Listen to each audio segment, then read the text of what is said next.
یار تم روزانہ اس باجی کے پاس کیوں جاتی ہو، اور یہ تمہارے ہاتھ میں کیا ہے؟ میں نے اپنی دوست فرزانہ سے جب یہ پوچھا تو وہ کہنے لگی کہ یہ قرآن پاک ہے اور میں ان کے پاس سے سبق پڑھنے کے لیے جاتی ہوں۔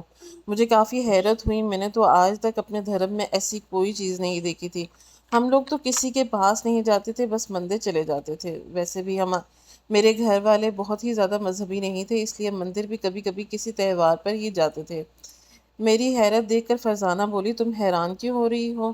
جب بچے چھوٹے ہوتے ہیں تو ہم لوگ انہیں قرآن پاک کی تعلیم دلواتے ہیں، روزانہ سبق کے لیے جاتے ہیں تاکہ ہمیں قرآن پاک پڑھنا آ جائے اور اپنے مذہب کے بارے میں ہم ہر چیز سیکھ سکیں۔ کیا تم اپنے مذہب کے سیکھنے کے لیے کہیں نہیں جاتی؟ اس کی بات سن کر میں نے نفی میں سر ہلا دیا۔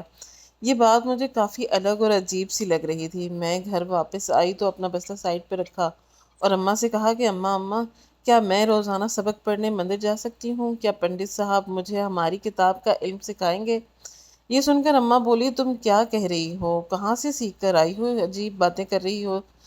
ہم لوگ کبھی کبھی ہی مندر جاتے ہیں، کیا تم سوامی بننا چاہتی ہو؟ یہ سن کر میں نے اماں سے کہا، وہ کیا ہوتا ہے؟ اماں بولی، بس کر دو، ہر وقت میرا پیچھا مت کھایا کرو۔ اتنے سوال کیوں کرتی ہو؟ جب دیکھو سوال ہی سوال، مجھے اور بھی بہت کام ہے۔ یہ کہہ کر وہ رسوئی میں چلی گئی، لیکن میرے سوالات وہیں کے وہیں رہ گئے۔ گھر میں ہر ایک انسان سے یہ بات پوچھ رہی تھی، میں نے انہیں یہ نہیں بتایا کہ میری دوست فرزانہ سبق پڑھنے کے لیے اپنی باجی کے پاس جا رہی تھی۔ بس اتنا کہہ کر مجھے بھی کسی پنڈت کے پاس بھجواتے ہیں، میں پڑھ سکوں۔ ابا نے سنا تو بولے، اتنے مذہبی بننے کی کیا ضرورت ہے؟ یہ سب کچھ نہیں ہوتا، بس پیسہ ہونا چاہیے۔ تم اسکول پر دھیان دو تاکہ تمہیں کوئی اچھی نوکری مل جائے۔ اس وقت تو میں کم عمر تھی۔ تھوڑے وقت بعد یہ سب کچھ بھول گئی۔ مجھے لگا کہ اماں ابا جو بھی کہہ رہے ہیں بالکل صحیح ہوگا، وہ بھلا مجھ سے کوئی غلط بات کیوں کہیں گے؟ لیکن جب بھی ہم لوگ مندر جاتے اور سامنے رکھے بتوں کی پوجا کرتے تو مجھے کافی عجیب سا احساس ہوتا۔ میں دیکھتی کہ لوگ بھگوان کو خود ہی خرید کر لاتے ہیں اور انہیں مندر میں سجا دیتے ہیں یا اپنے گھروں میں رکھ لیتے ہیں۔ کیا بھگوان کو بھی خریدا جا سکتا ہے؟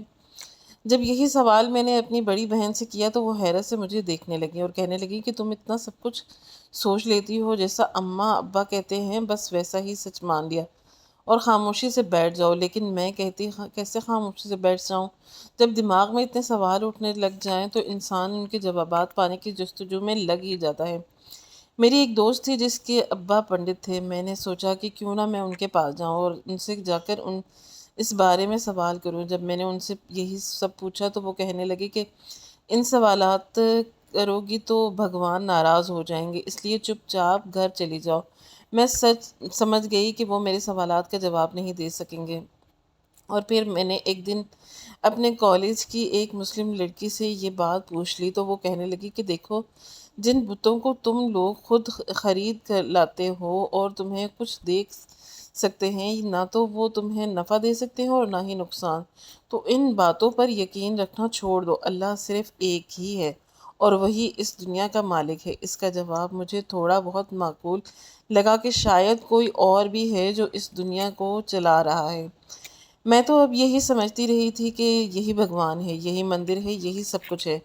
لیکن جب اس نے مجھ سے اس بات کا ذکر کیا کہ اللہ صرف ایک ہی ہے اور وہی اس دنیا کا مالک ہے تو میرے دماغ کی بند گرہیں کھلنے لگیں، اور پھر میں نے اپنی زندگی میں پہلی بار اسلام کے بارے میں پڑھنے کے بارے میں سوچا۔ میں ایک لائبریری میں گئی اور وہاں پر رکھی مختلف کتابوں کا مطالعہ کرنے لگی۔ میں ان کتابوں میں سے کسی بھی کتاب کو گھر پر نہیں لاتی تھی کیونکہ میں جانتی تھی کہ اگر میں یہ ایسا کیا تو اس کا انجام کیا ہوگا۔ آہستہ آہستہ مجھے اسلام میں دلچسپی ہونے لگی۔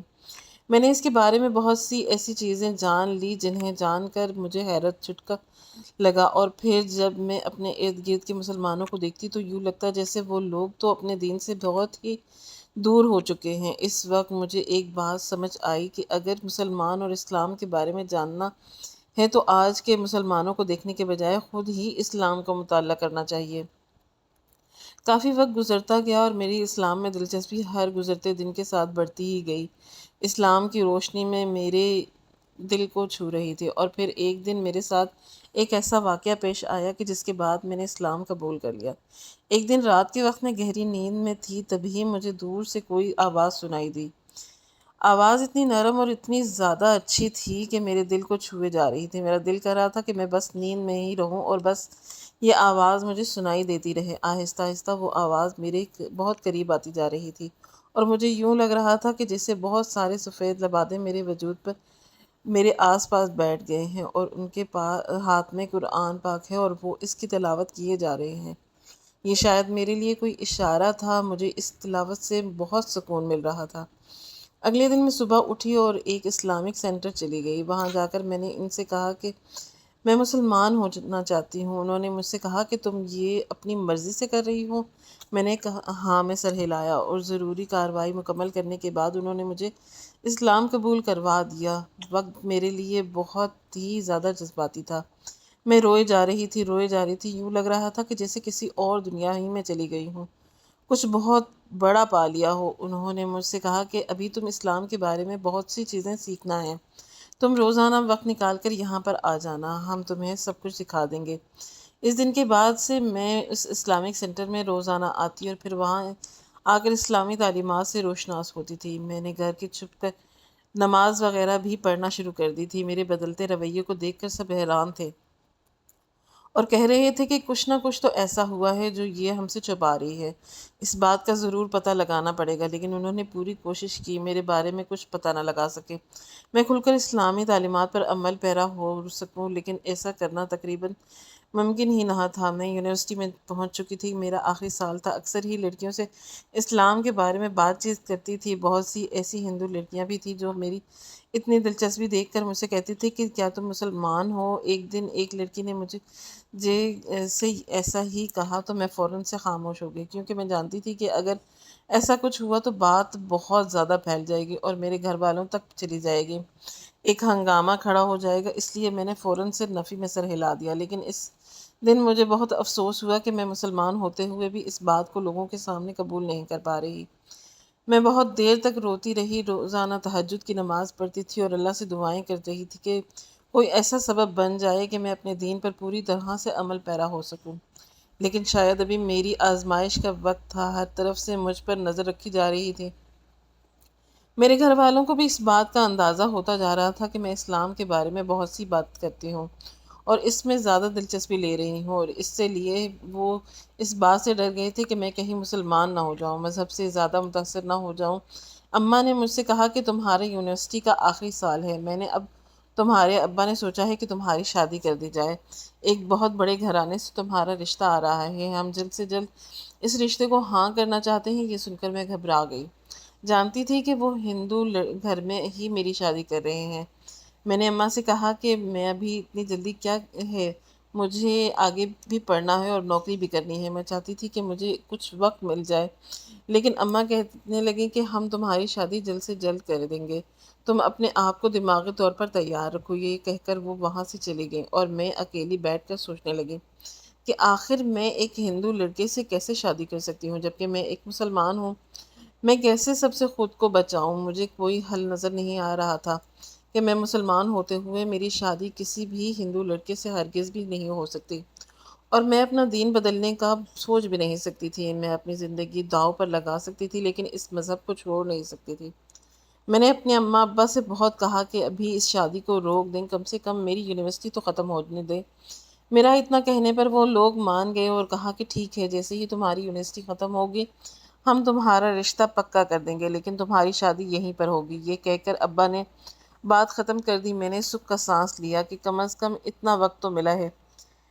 میں یہ نہیں جانتی تھی کہ وہ لڑکا کون ہے اور کہاں رہتا ہے۔ اماں ابا نے خود ہی دیکھ کر پسند کر لیا تھا اور اماں نے تو شادی کی تیاریاں بھی شروع کر دی تھی۔ اس کا کوئی مطلب تھا کہ وہ کسی بھی طرح سے اس رشتے سے پیچھے ہٹنے کو تیار نہیں تھے۔ اس بیچ میں مجھے کوئی نہ کوئی حل نکالنا تھا کہ میں کسی بھی طرح سے اس رشتے سے خود کو بچا پاؤں، کیونکہ میری یونیورسٹی ختم ہونے کے میں زیادہ وقت باقی نہیں تھا۔ میں نے بہت دعائیں کی، بہت زیادہ منتیں مرادیں کی، لیکن مجھے لگ رہا تھا کہ یہ رشتہ نہیں رک پائے گا۔ اماں ہر گزرتے دن کے ساتھ تیاریاں کرتی ہی جا رہی تھیں، میرے سر پر گویا تلوار لٹک رہی تھی۔ میں نے جس اسلامک سینٹر میں اسلام قبول کیا تھا وہاں جا کر بھی مجھے بہت سے لوگوں سے اس بارے میں بات کے لی، لیکن سب نے یہی کہا کہ تم ایک مسلمان لڑکی ہو اور کسی ہندو لڑکے سے ہرگز بھی شادی نہیں کر سکتی ہو؟ مجھے کوئی حل نظر نہیں آ رہا تھا۔ کہتا کہ اپنے گھر والوں کو بتا دو کہ تم مسلمان ہو، لیکن میں جانتی تھی کہ اس کے بعد کیا ہوگا۔ سب اتنا آسان نہیں ہے۔ جب چاروں طرف سے امید کا دروازہ بند ہو گیا تو میں نے سوچ لیا کہ کیوں نہ میں اپنے گھر کے قریب موجود مسجد میں جا کر ان سے بات کرتی ہوں۔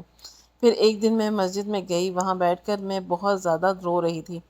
اس وقت رات کا وقت ہو رہا تھا۔ وہ مسجد کی میں عموماً اس وقت وہاں کوئی بھی نہیں ہوتا تھا سوائے وہاں کے امام صاحب کے۔ وہ وہاں بیٹھ کر تہجد وغیرہ پڑھ رہے ہوتے تھے۔ مجھے وہاں مسجد میں دیکھ کر وہ حیران ہو گئے اور کہنے لگے کہ بیٹی کیا ہوئے؟ کوئی بات ہے جو تم یہاں پر آ گئی ہو؟ وہ جانتے تھے کہ میں کن کی بیٹی ہوں، اور یہ بھی کہ میں ایک ہندو گھرانے سے تعلق رکھتی ہوں، اس لیے انہیں کافی زیادہ حیرت ہو رہی تھی۔ لیکن پھر میں نے انہیں بتایا کہ میں ایک مسلمان ہوں۔ دراصل کافی وقت پہلے میں نے اسلام قبول کر لیا تھا۔ اپنے گھر والوں کو اس کے بارے میں کچھ نہیں بتا سکی، لیکن اب یہ مسئلہ ہے کہ وہ لوگ میری شادی کرنا چاہ رہے ہیں، اور جس لڑکے سے وہ میری شادی کر رہے ہیں وہ ہندو ہے۔ میں مسلمان ہو کر کسی ہندو لڑکے سے کیسے شادی کر سکتی ہوں؟ میں کسی کو اس بارے میں کچھ بتا بھی نہیں سکتی۔ میں روتے ہوئے ان سے کہے جا رہی تھی، اور کہا کہ میں یہاں پر اس امید سے آئی ہوں کہ آپ کوئی مدد کریں گے، مجھے کوئی حل بتائیں۔ کہ میری بات سن کر وہ کہنے لگے کہ تم بہت خوش نصیب ہو، مجھے اسلام کی دولت سے مالا مال ہو گئی ہوں۔ میں جانتا ہوں تمہارا مسئلہ بہت زیادہ غمگین ہے، اور میں بھی یہ سن کر بہت پریشان ہوں۔ ظاہر سی بات ہے تم کسی ہندو لڑکے سے شادی نہیں کر سکتی ہو۔ اچھا دیکھو بیٹی، اتنی رات کو گھر سے باہر نکلنا ٹھیک نہیں ہے۔ ایسا کرو تم گھر جاؤ، میں کوئی حل تلاشتا ہوں۔ جیسے ہی کوئی حل ملے گا میں تمہیں بلوا لوں گا۔ میرا چھوٹا بیٹا تم سے اسے جانتی ہو نا، وہ تمہیں پیغام بھیج دے گا۔ میں نے ان سے کہا کہ ٹھیک ہے مولوی صاحب۔ کا چھوٹا سا بیٹا جو تقریباً 4 سے 5 سال کا تھا، گلی میں ہی کھیلتا رہتا تھا، اور اکثر میں جب گلی سے گزرتی تھی تو اسے چاکلیٹ وغیرہ دے دیا کرتی تھی۔ میں اپنے آنسو صاف کر کے اٹھی اور مولوی صاحب کا شکریہ ادا کیا اور اٹھ کر گھر چلی گئی۔ پورا راستہ میں سوچ رہی تھی کہ مولوی صاحب ضرور کوئی نہ کوئی حل نکال دیں گے جس سے مجھے اس ہندو لڑکے سے شادی نہیں کرنی پڑے گی۔ ایک پل کو تو میں نے سوچا کہ ایک گھر جا کر گھر والوں کو سب کچھ بتا دیتی ہوں، ہو سکتا ہے کہ میری بات کو سمجھے اور جس چیز کو قبول بھی کر لیں، اس طرح مسئلہ ختم ہو جائے گا۔ لیکن پھر مجھے یاد ہے کہ کافی وقت پہلے ہمارے خاندان میں ایک لڑکے نے اسلام قبول کیا تھا۔ اس وقت بڑا ہنگامہ ہوا تھا۔ ہم لوگ شروع سے اسی محلے میں رہ رہے تھے، اور ہم 5 بہن بھائی تھے۔ ابا ایک سرکاری آفس میں کام کرتے تھے اور اچھا خاصا کما لیتے تھے۔ اس کے علاوہ ہماری کچھ دکانیں تھیں جنہیں کرائے پر چڑھا دیا تھا۔ میرے ابا ہمیشہ پیسے کی ہی بات کرتے رہتے تھے، اور میری اماں ان کے ہاں میں ہاں ملاتی تھی۔ ہمارے گھر میں پیسے کی کبھی کمی نہیں تھی۔ میں گھر میں سب سے چھوٹی تھی اور سب کی لاڈلی بھی تھی۔ جب میں نے جو چیز مانگی اماں ابا نے بنا کر بنا کچھ کہے فوراً اسے مجھے لا کر دیا۔ شہر کے بہترین اسکول میں میرا داخلہ کروایا۔ میں شروع سے پڑھائی میں بہت اچھی تھی اور مستی بھی بہت کرتی تھی۔ اماں مجھے کہتی تھی کہ لڑکیوں کو اتنا زیادہ ہنسنا نہیں چاہیے۔ مجھے اماں کی یہ بات کبھی سمجھ نہیں آئی تھی۔ بہرحال میں تو اپنی مرضی ہی کرتی تھی۔ بچپن سے میری بہت سی لڑکیوں سے دوستی تھی۔ ہم سب مل کر گلی میں خوب کھیلتے، ہنگامے کرتے۔ ان میں بہت سے مسلم گھرانوں کے بچے بھی تھے اور بہت سے ہندو گھرانوں کے بھی۔ مجھے اس سے کوئی فرق نہیں پڑتا تھا کہ کون کس خاندان سے تعلق رکھتا ہے یا کس مذہب کا ہے۔ میں تو بس کھیلنا جانتی تھی۔ ہمارے ہاں جب بھی کسی کی شادی ہوتی تھی تو کہیں کہیں دن تک چلتی رہتی تھی۔ میں خوب انجوائے کرتی اور ہر شادی میں بھرپور شرکت کرتی تھی، پوری طرح سے تیار ہوتی۔ مجھے بچپن سے ہی دلہن بننے کا بہت شوق تھا۔ جب بھی کسی کی شادی ہوتی تو میں ہمیشہ دلہن کے ساتھ بیٹھ کر تصاویر کھنچواتی تھی، اور پھر پورا مہینہ اس دلہن کی طرح تیار ہونے کی کوشش کرتی تھی۔ اماں مجھ سے کہتی تھی کہ تو بالکل ہی پاگل ہے۔ جب میرے بڑے بھائی کی شادی ہوئی تو تب ہم لوگوں کافی دور سے دلہن لے کر آئے۔ میں اس وقت کافی زیادہ چھوٹی تھی۔ دلہن دیکھنے کا شوق دل میں لیے اتنی دور چلی گئی، حالانکہ اماں نے کہا تھا کہ تم گھر پر رک جاؤ، اتنا لمبا سفر نہیں کر پاؤ گی۔ ہم لوگ بارات لے کر جا رہے تھے اور ہم بھی رشتہ دار کچھ گھر پر ہی رکے تھے، مگر میں نے منع کر دیا اور کہا کہ نہیں، میں دلہن دیکھنا چاہتی ہوں، اور میں پورے راستے بس دلہن کے ساتھ ہی بیٹھی رہی تھی۔ گھر آ کر بھی بار بار اس کے ہاتھ پکڑ کر دیکھتی تھی۔ اس کے ہاتھوں پر لگی مہندی مجھے بہت پیاری لگ رہی تھی۔ سب میرے اس بچپنے پر اور پاگل پن پر ہنس رہے تھے۔ میری خالہ تو ماں سے کہتی تھی کہ اس کی شادی جلدی کر دینا، اسے دلہن بننے کا بہت شوق ہے، اور اب جب میری شادی کا وقت آ رہا ہے تو میں چاہتی تھی کہ شادی ہو ہی نہ۔ بچپن کو یاد کرتے ہوئے میں گھر پہنچی، سب لوگ سو رہے تھے اور گھر میں اندھیرا پھیلا ہوا تھا۔ چپکے سے سیڑھیاں چڑھ کر اوپر آئی اور اپنے کمرے میں آ کر بیٹھ گئی، اور پھر میں اٹھی۔ دروازہ میں نے اندر سے بند کر لیا تھا۔ پھر وضو کر کے میں نے جائے نماز اٹھائی اور تہجد کی نماز ادا کرنے لگی۔ فجر تک میں جائے نماز پر ہی رہی اور اللہ سے دعائیں کرتی رہی کہ مولوی صاحب کو کوئی حل مل جائے، کہ یہ شادی رک جائے، کچھ تو ہو۔ وہیں دعائیں کرتے کرتے میں جائے نماز پر سو گئی۔ مجھے پتہ ہی نہیں چلا صبح ہو گئی۔ جب میری آنکھ کھلی تو میں نے وقت دیکھا کہ صبح کے 9 بج رہے ہیں۔ میں اب بھی جائے نماز پر ہی ہوں۔ میں نے فوراً اٹھ کر جائے نماز اٹھائی اور دوپٹہ اٹھا کر سائڈ پر رکھ دیا۔ شکر تھا کہ دروازہ اندر سے بند تھا، ورنہ اگر کوئی کھول کر دیکھ لیتا تو سب کو حقیقت پتہ چل جاتی۔ میں نے منہ ہاتھ وغیرہ دھویا اور باہر آ گئی۔ اماں سامنے ہی کچن میں کام کر رہی تھی۔ مجھے دیکھتے ہی کہنے لگیں، کیا ہوا، دروازہ اندر سے کیوں بند کر رکھا تھا؟ کب سے آ کر میں بجا رہی تھی۔ میں نے اماں سے کہا کہ کچھ نہیں، میں پڑھ رہی تھی اور رات پڑھتے پڑھتے سو گئی۔ اگر ناشتہ بن گیا ہے تو بتا دیں، مجھے بھوک لگی ہے اور پھر مجھے لائبریری بھی جانا ہے۔ اماں بولی، پڑھائی تو تیری ختم ہونے والی ہے، اب تو گھر پر بیٹھ جا، تجھے پتہ ہے تیری شادی بھی ہونے والی ہے، ایسے میں ہر وقت باہر گھومتی رہے گی، تیرے اب اوپر روب کہاں سے آئے گا؟ میں نے اماں سے کہا کہ میرے ایگزامز ہونے والے ہیں، اس لیے مجھے پڑھائی پر دھیان دینے کی زیادہ ضرورت ہے اور کچھ نہیں ہوتا میرے روب کو۔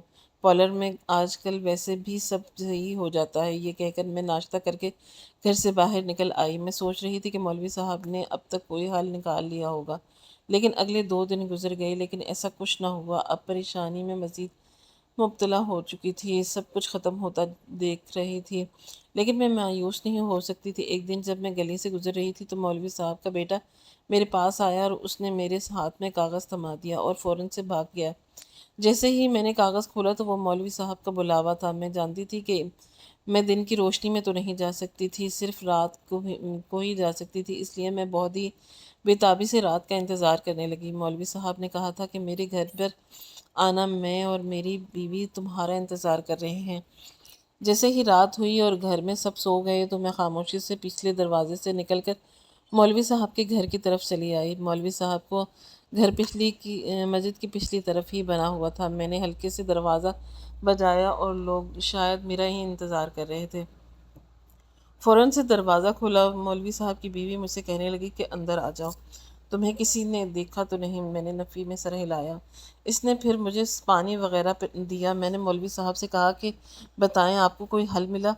میں بہت ہی بےتاب ہوں، بہت مشکل سے یہ دن کاٹ رہی ہوں۔ مولوی صاحب بولے، ہاں آرام سے بیٹھ جاؤ، پریشان مت ہو، دیکھو میں کچھ تمہیں کہنے جا رہا ہوں، اسے سن کر فوراً پریشان مت ہو جانا، میں نے بہت سوچ سمجھ کر یہ فیصلہ کیا ہے، یہ راستہ نکالا ہے۔ پھر انہوں نے مجھ سے کہا کہ بیٹی، تم گھر پر یہ نہیں بتا سکتی ہو کہ تم ایک مسلمان ہو اور اسلام قبول کر چکی ہو، لیکن تمہیں ایک خوشخبری سنانا چاہتا ہوں۔ یہ کہہ کر مولوی صاحب نے مجھ پر جو کچھ بتایا وہ سن کر میرے ہوش اڑ گئے تھے۔ مولوی صاحب نے کہا کہ آپ نے میری بہت بڑی مشکل حل کر دی، یہ تو اللہ کا معجزہ ہو گیا، اب میں بنا کسی مصیبت سے شادی کر سکتی ہوں۔ اور بولے، ہاں بالکل تم کر سکتی ہو۔ میں نے اس سے ایک بار پھر پوچھا کہ آپ کو اس بات کا پکا یقین ہے؟ تو وہ بولے، ہاں بالکل، مجھے بالکل پکا یقین ہے، تم پریشان مت ہو، بس جیسا میں کہہ رہا ہوں بالکل ویسا ہی کرنا، کسی قسم کی مصیبت نہیں کھڑی ہوگی، ہم اللہ سے دعا کریں گے کہ تمہارے حق میں اچھا ثابت ہو۔ میں مولوی صاحب اور ان کی بیوی کو خدا حافظ کہہ کر چہرے پر نقاب ڈال کر گھر سے نکل آئی۔ دل ہی دل میں بہت خوش ہوئے جا رہی تھی۔ اپنے گھر میں پہنچی اور دروازہ بند کر کے فوراً سے اللہ اور حضور کے نوافل ادا کرنے لگی۔ میں نے اللہ کا بہت بہت شکر ادا کیا، پوری رات میں خوشی کے مارے سو بھی نہیں پائی۔ اگلی صبح اٹھی تو اماں نے کہا کہ خیریت ہے، آج تو تمہارے چہرے پر بہت الگ سی روشنی آ رہی ہے۔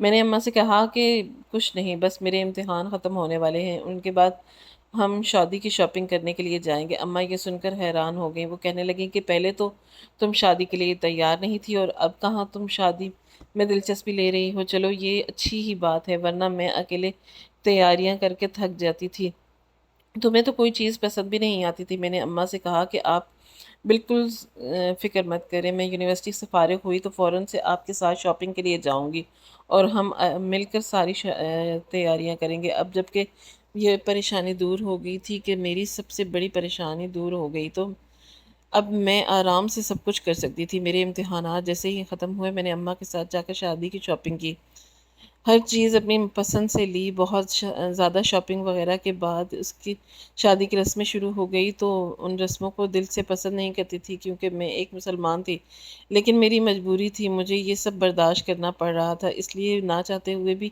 ہر رسم میں حصہ لے رہی تھی۔ گھر میں شادی کے فنکشن دیر تک چلتے رہے، موسیقی اور نہ جانے کون کون سی چیزیں تھیں، مگر میں تھوڑی ہی دیر میں اٹھ کر اوپر آ جاتی تھی، کیونکہ میں اس سب کا حصہ نہیں بن سکتی تھی، اور کوئی نہ کوئی بہانہ بنا کر اوپر آ جاتی تھی اور کہتی کہ میرے سر میں درد ہو رہا ہے۔ یہ وہ اوپر آ کر نماز وغیرہ پڑھنے لگتی اور اللہ سے معافی مانگنے لگتی۔ اب تو بس مجھے شدت سے اپنی شادی کا دن کا انتظار تھا۔ اس دن سب بدل جانا تھا، ایک امید اور ایک آس تھی جس کا دامن میں نے تھام رکھا تھا۔ اب سب ٹھیک ہو جائے گا۔ شادی کا دن آیا تو مجھے بہت ہی خوبصورتی سے تیار کیا گیا۔ اس کے بعد مجھے مندر لے جایا گیا جہاں ہماری شادی ہونی تھی۔ یہ سب رسمیں مندر میں ہی ادا ہونی تھی۔ میں نے سب لوگ جمع تھے، اور میرے ہونے والے شوہر نے سب کے سامنے مجھے گلے میں منگل سوتر پہنایا، اور اس کے بعد ہم باقی کی تقریب کے لیے ہال چلے آئے۔ شدت سے رات ہونے کا انتظار تھا، مجھے وقت تھا کہ کٹ ہی نہیں رہا تھا۔ مہمان کافی بڑے پیمانے پر آئے تھے، یہاں پر بھی موسیقی وغیرہ کی محفل کا انتظام کیا گیا تھا۔ میں نے اپنے کان بند کر رکھے تھے، یہ موسیقی نہیں سننا چاہتی تھی، مگر پھر بھی آوازیں صاف سنائی دے رہی تھی۔ کھانا وغیرہ کھلا تو میں نے سکھ کا سانس لیا۔ اس سے یخ اٹھ کر برائڈل روم میں آ گئی۔ مہمانوں کے کھانا کھانے کے بعد میری رخصتی کا اعلان کیا گیا تو اماں میرے پاس آئیں اور مجھ سے ساتھ لیے اسٹیج پر آ گئیں۔ ایک دو رسموں کے بعد ابا نے کہا کہ اب بہت دیر ہو گئی ہے، رخصتی کرنے دینی چاہیے۔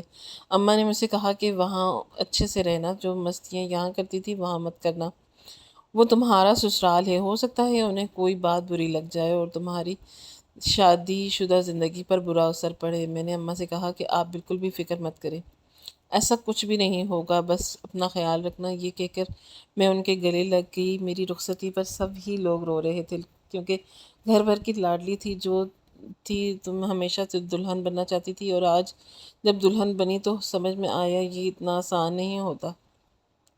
اماں ابا نے مجھے رخصت کیا اور میری دوسرے گھر چلی گئی۔ میرے سسرال میں سب لوگ مل جل کر ہی رہتے تھے، اور اسی سسرال کافی بڑا تھا۔ میرے شوہر کی چاچی اور نہ جانے کون کون، میں اتنے رشتے دیکھ کر گھن رہ گئی تھی، اور مجھے کچھ بھی سمجھ نہیں آ رہا تھا کہ کون کس کا کیا لگتا ہے اور مجھے کسی کا کیا بلانا ہے۔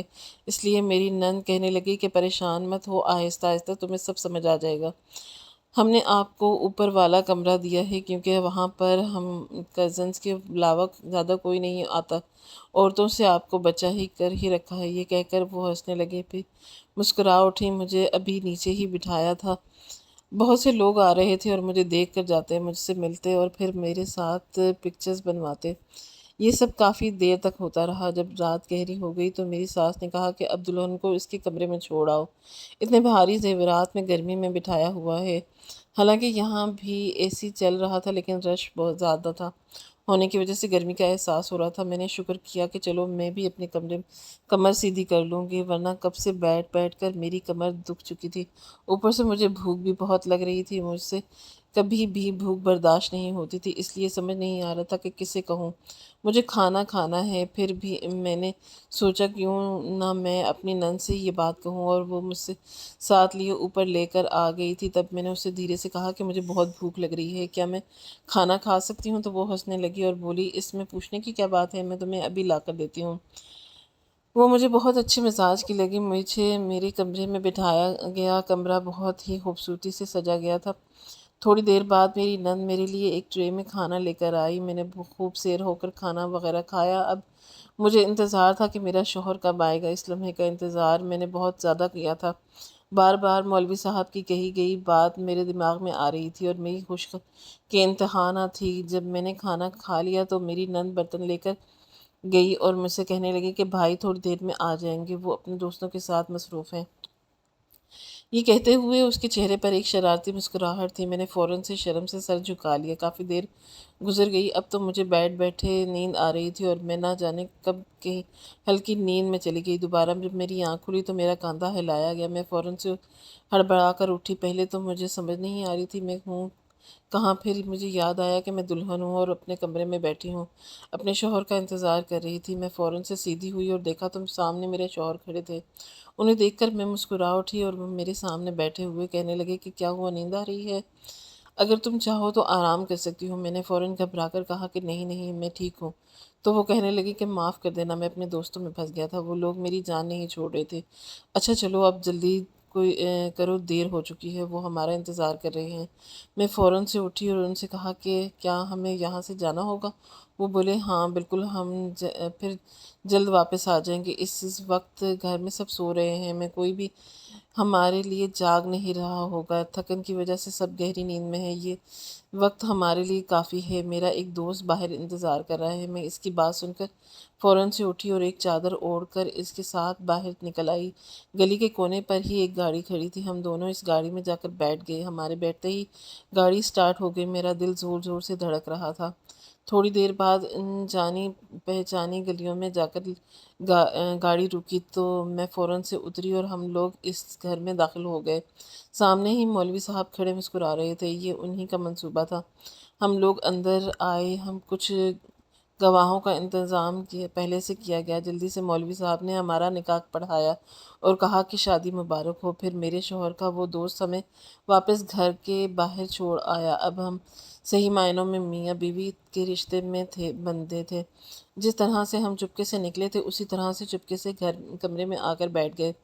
کسی نے بھی ہمیں نہیں دیکھا۔ میں نے شکر کا سانس لیا، اپنی چادر اٹھا کر ایک طرف رکھی۔ مجھے یقین ہی نہیں آ رہا تھا یہ سب کچھ ہو چکا ہے، یہ سب سچ ہے۔ مولوی صاحب کا جتنا شکر ادا کرتی اتنا کم تھا۔ میں نے اپنے شوہر سے کہا کہ اب ہم کیا کریں گے؟ تو وہ کہنے لگے کہ تم پریشان مت ہو، میں ہر چیز کے بندوبست کر چکا ہوں۔ میں نے ان سے کہا کہ آخر یہ سب کیسے ممکن ہو، آپ مولوی صاحب سے کیسے ملے؟ تو انہوں نے مجھ سے کہا کہ میں نے مولوی صاحب کے ہاتھ پر ہی اسلام قبول کیا تھا اور اکثر ان سے ملنے جاتا رہتا تھا۔ میں جانتا تھا کہ گھر پہ یہ بات کسی کو پتہ نہیں ہے، اس لیے بات کو خفیہ رکھا، اور پھر جب ہم دونوں کی شادی بات چلنے لگی تو میں پریشان ہو گیا کہ میں ہندو لڑکی سے شادی کیسے کر سکتا ہوں۔ اس بات سے تو تم بھی واقف ہو۔ جب میں نے مولوی صاحب کے سامنے یہ بات رکھی تو وہ یہ سن کر پریشان ہو گئے اور وہ اس کا حل نکال نہ سکے۔ خیر میں چاہتا تو شادی سے منع بھی کر سکتا تھا، کوئی بہانہ بناتا، لیکن پھر ایک دن مولوی صاحب نے مجھے ایمرجنسی میں بلایا اور کہا کہ تمہاری شادی کس لڑکی سے طے کی جا رہی ہے؟ جب تم بھی اس کے پاس اپنی شادی کی بات لے کر آئی تو انہیں شک ہو گیا، کیونکہ ہم دونوں کی فیملیز ایک دوسرے کو جانتی تھی اور یہ بات مولوی صاحب کو شک میں ڈال رہی تھی۔ جب میں نے مولوی صاحب کو تمہاری فیملی کے بارے میں سب کچھ بتایا تو وہ کہنے لگے کہ جس لڑکی سے تمہاری شادی ہو رہی ہے وہ بھی دراصل ایک مسلمان ہے، لیکن وہ خفیہ طور پر اسلام قبول کر کے اپنے گھر والوں کے ساتھ رہ رہی ہے اور اس کی شادی ایک ہندو لڑکی سے کی جا رہی ہے۔ بظاہر تمہارے گھر والوں تمہیں ہندو سمجھتے ہیں، اس لیے تمہاری شادی اس لڑکی سے طے کر دی گئی ہے، لیکن تم دونوں ہی مسلمانوں اور مسلمان سے شادی کرنا چاہتے ہو۔ قدرت نے بہت بڑا موقع عطا کیا ہے تم دونوں کو، اس لیے تم دونوں کو چاہیے کہ اس موقع کو غنیمت جانو۔ دیکھو اپنے گھر والوں کے سامنے اس شادی کے لیے ہاں کر دو اور اس کے بعد جب سب سو جائیں تو رات کے وقت اس طرح میرے پاس آ جانا، تم لوگوں کا نکاح پڑھوا دوں گا اور اسلامی طریقے سے تم دونوں کی شادی ہو جائے گی۔ میں اتنا ہی کر سکتا ہوں۔ جب میں نے مولوی صاحب کی یہ بات سنی تو میں بہت خوش ہو گیا تھا۔ یقیناً انہوں نے بھی تمہیں یہ سب بتایا ہوگا۔ میں نے ہاں میں سر ہلا دیا۔ اس رات جب مولوی صاحب نے مجھے اپنے گھر بلایا تھا تو یہ سب باتیں بتائی تھی کہ میں تو اللہ کی طرف سے معجزے پر حیران ہو رہی تھی اور بہت سی خوشی خوشی گھر واپس آ گئی تھی۔ اور پھر جب تمام لوگ سونے لگے تو چلے گئے تو میرے شوہر کمرے میں آئے اور مجھے ساتھ لیے اپنے دوست سے جو ایک مسلمان تھے ان کے ہمراہ مولوی صاحب کے پاس آئے اور یوں ہمارا نکاح ہو گیا۔ میرے شوہر نے مجھ سے کہا کہ کچھ دن میں ہم لوگ یہاں سے چلے جائیں گے۔ میں نے حیرت سے پوچھا کہ کہاں؟ تو وہ بولے میں تمہیں بعد میں سب کچھ بتا دوں گا، لیکن ابھی کسی کو حقیقت کا علم نہیں ہونا چاہیے۔ لیکن میں مزید چھپ چھپ کر عبادت نہیں کر سکتا، کھلم کھلا اسلام کا اعلان کرنا چاہتا ہوں۔ میں جانتا ہوں یہ سب بہت مشکل ہے، لیکن ہم دونوں مل کر یہ سب کر لیں گے۔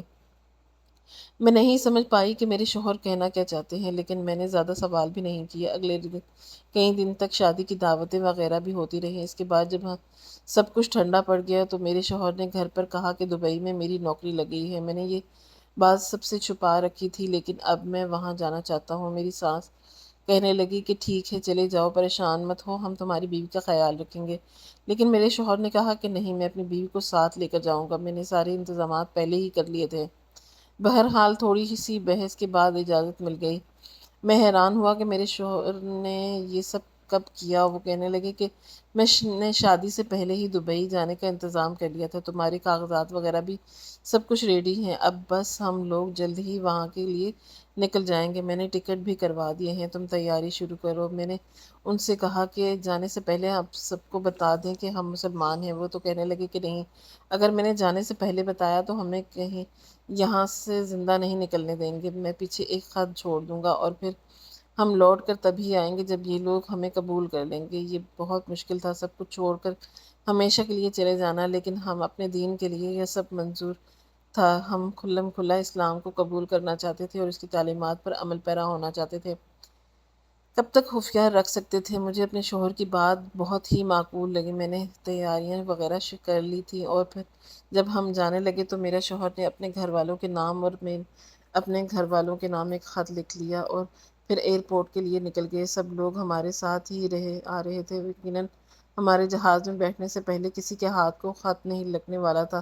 سب نے ہمیں ایئرپورٹ پر الوداع کہا۔ ہم دونوں کے آنکھوں میں آنسو تھے، لیکن دل مطمئن تھے کہ ہم جہاز میں بیٹھے اور دبئی کی طرف روانہ ہو گئے۔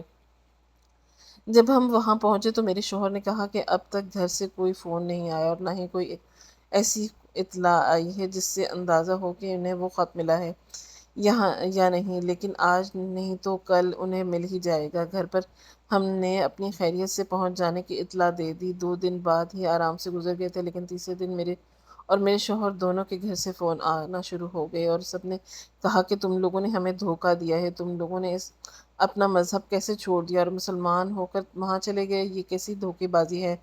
لیکن میرے شوہر اور میں نے ہم دونوں نے کہا کہ ہم کبھی بھی اپنا مذہب نہیں چھوڑ سکتے، ہم مسلمان ہیں اور ایک مسلمان کی طرح ہی زندگی جینا چاہتے ہیں، اور اگر آپ لوگ ہمیں قبول کر لیں تو ہم کبھی پلٹ کر واپس نہیں آئیں گے، یہی ہمارا آخری فیصلہ ہے، کیونکہ ہم لوگ خود کو شاید خفیہ طور پر مسلمان ہو سکتے ہیں، لیکن ہمارے بچے پیدا ہوں گے تو ہم ان کو کسی دین کی تعلیمات دیں گے۔ بچے تو بچے ہوتے ہیں، ہم اپنے بچوں کو کبھی بھی ہندو مذہب سے متاثر نہیں ہونے دیں گے۔ ہم نے یہ فیصلہ اپنے دل پر پتھر رکھ کر کیا، اپنا کچھ اور نہ اتنا آسان نہیں ہوتا۔ ہمارے خاندان والوں نے ہم سے رابطہ بھی مکمل طور پر توڑ دیا اور کہا کہ ہم سے تمہارا کوئی لینا دینا نہیں، ہم نے یہاں ایک نئی دنیا زندگی کا آغاز کر دیا تھا۔